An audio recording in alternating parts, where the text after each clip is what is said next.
Finding a lost pet has changed amidst the pandemic. Our wildlife correspondent Tanner Saul shows us how shifting our work, school, and social interaction online may help missing pets. I think she's well happy now. When hiking in the woods with my friends, we stumbled upon a cat. But in this situation in the pandemic, it was a little more interesting to try and find the owners. For many, it's a nightmare when a pet goes missing. It can feel like an overwhelming and daunting task trying to bring your pet home safely, and the ongoing COVID-19 pandemic may be making locating a lost pet more difficult. Now, in this situation, most people would knock on the doors of nearby neighbors to see if the little one belonged to anyone in the area. However, in the midst of the pandemic, that may not be the most practical approach.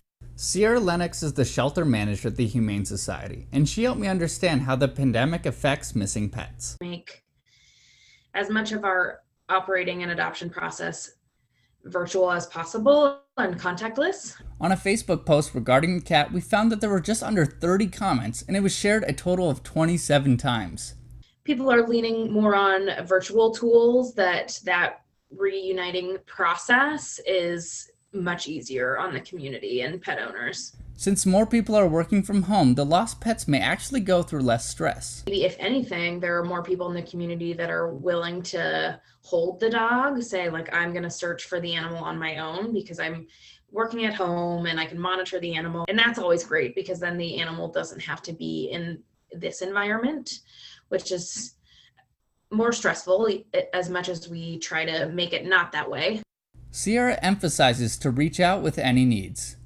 I want people to know we're a resource. If they need food or supplies, I know COVID's really tough on pet owners. Even if it's something that we don't offer on our website, reach out to us and we'll either try and help through our organization or connect you to someone who can. In the case of the missing cat, we found we were able to locate the owner via Facebook, and she is now safe back at home with her family. In Missoula, Tanner Saul, MTN News. Sierra also reminded us if you find a healthy-looking cat in a residential area, its home is probably nearby, so you don't have to worry if it's missing.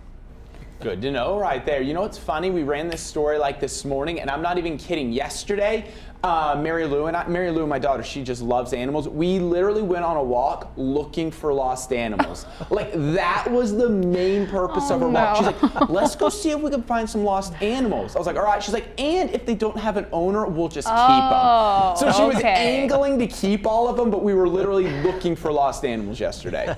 You know, two things about Tanner's story there. One, I love the little collar that the kitty had. Right. Very stylish. And two, that it just wanted to hang around Tanner and that group. I mean, that's a cat. Don't they usually kind of run away? I know, right? Well, supposedly she hiked for a couple of miles with him, and that's why he ended up taking her and then finding her owner on Facebook. And the collar, I was told, is to warn birds that she's sneaking up on them so that she's not killing any songbirds. That's interesting to know. There you go. I would like that cat as well. A nice little, instead of a dog to go hiking with you, a cat to go hiking with you. I haven't heard of that.